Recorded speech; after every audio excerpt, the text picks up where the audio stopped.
In this video, I'm going to talk about why so many women are out of balance and how to fix it. In so many ways, the world currently places high value on one type of expression, a productive kind. Anything that's non-productive isn't as lauded, or often, it seems, is even devalued. It might go so far as to be portrayed as something to be ashamed of. This video is about the impact this has on us women and what you can do to change it.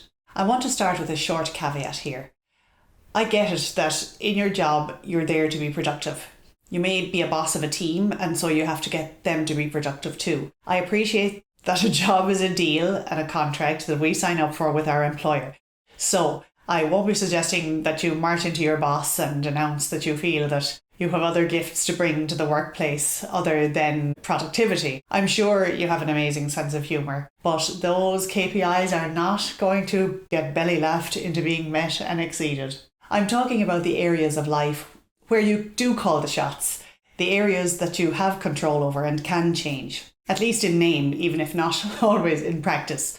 Yet, to create a bit of background here, I'm going to bring you briefly through where I'm coming from, and to explain it better, the principles of yin and yang. I'm sure you recognise this symbol. It's a symbol of balance. It's called the Taiji 2. I apologise for how I pronounced that. It's called the Taiji 2. The literal meaning of yin and yang is dark light. It may be that yang is supposed to be pronounced yang, but I'm Irish, so that's not going to happen, and that would sound weird. I think about balance through the lens of the principle of yin and yang. Yin and yang is an ancient Chinese philosophy that describes how opposite or contradictory forces are interdependent in the natural world of matter and duality that we exist in. They're necessary for each opposite other to exist. They couldn't exist alone. One of the ways yin and yang is manifested into form is in receptivity, and its opposite form, that of action or activity. Other examples of forms that yin and yang is seen in is the annual cycles of winter and summer, feminine and masculine energy, flow and structure, and disorder and order.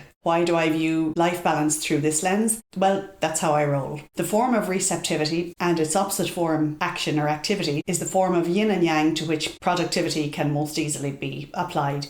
More specifically, action or activity, or yang, can be applied to productivity. Receptivity, or yin, then, is the opposite of being productive. The world currently generally values one type of form of expression, a productive kind, the yang kind. Anything that's non-productive or yin is deemed of less value, or it's devalued, or maybe simply misunderstood and therefore ignored. Yin is pretty complex and seemingly contradictory, and it's ever changing and it's in flow, so maybe this is understandable. Connection, relationship, celebration, fun, resting, even sleeping. These are all yin forms of expression. Pause, exhale, these are yin. And it seems to me that they all seem to be increasingly considered as tools to be used to promote the so-called more valuable yang forms of expression. I started this video with a caveat that your job is a place where you have made a deal or agreed a contract to be productive. And so a job isn't usually an area of life where you can call the shots, or an area that you have immediate control over and can change. And I think this is a big part of the challenge women face when trying to create balance in their life. So much of our time is taken up with stuff where it feels like we have little control. There's work, like I mentioned, that takes up the whole week. And it's also where there's so much bureaucracy and hierarchy and entrenched culture that we're immersed in every day. And also, with this, there might be increasing responsibility at home. Maybe like aging parents. We might be finding in our 40s that our available free time is actually reducing as we get older rather than increasing. I don't know about you, but this came as a bit of a shock to me. I think I always thought life would become easier as time went on. Another reason I think finding balance is a challenge for women has to do with the skills that come naturally to you to navigate your relationships, for example at home. You know the ones, the subtle, understated skills like the patience you access as you wait and help your aging mother search for her missing glasses. Again, you use those skills of patience and others like kindness and empathy and intuition and compassion in your job too. You're comfortable with emotions. But these skills can tend to go unnoticed. They can be taken for granted because they're not immediately evident as what produced the results. And it's all about the results. It's all about the ideas, the goals, the strategy, the analysis, compete, improve. So these wonderfully balancing expressions begin to feel exhausting and unfulfilling because in the workplace they can be seen as somewhat soft and fluffy and even a bit nonsensical. Because they've become a sort of currency, they're partly recognised, but more for their usefulness in a supporting role for the main event, the results. Celebration is another huge factor in the challenges women face in feeling balanced. It seems to me that where life is results focused, there isn't much real celebration.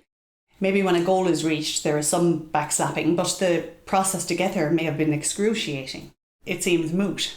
It can feel like manufactured praise to promote more productivity. It's forced festive. Maybe you can still remember back to when you had genuine fun with your team. That time, maybe when you had hope for something real and meaningful. My bet was that celebration was a celebration of the process as well as the results. If a workplace culture where you spend most of your waking hours, not to mention the time you spend lying awake in bed at night unable to sleep because you're worrying about it. If a job is hellish, the so-called reward of money and a brief manufactured celebration at the end of a too long, too grueling journey is a far cry from what nourishes women into a state of balance. If you're too busy and exhausted to enjoy browsing the beautiful items you always dreamed of being able to afford when you made it and started earning the big bucks seem like paltry remuneration for the sacrifices you've made to earn them. Through the lens of the principle of yin and yang, each are necessary for each opposite other to exist. They can't exist alone. When we try to make one expression more important,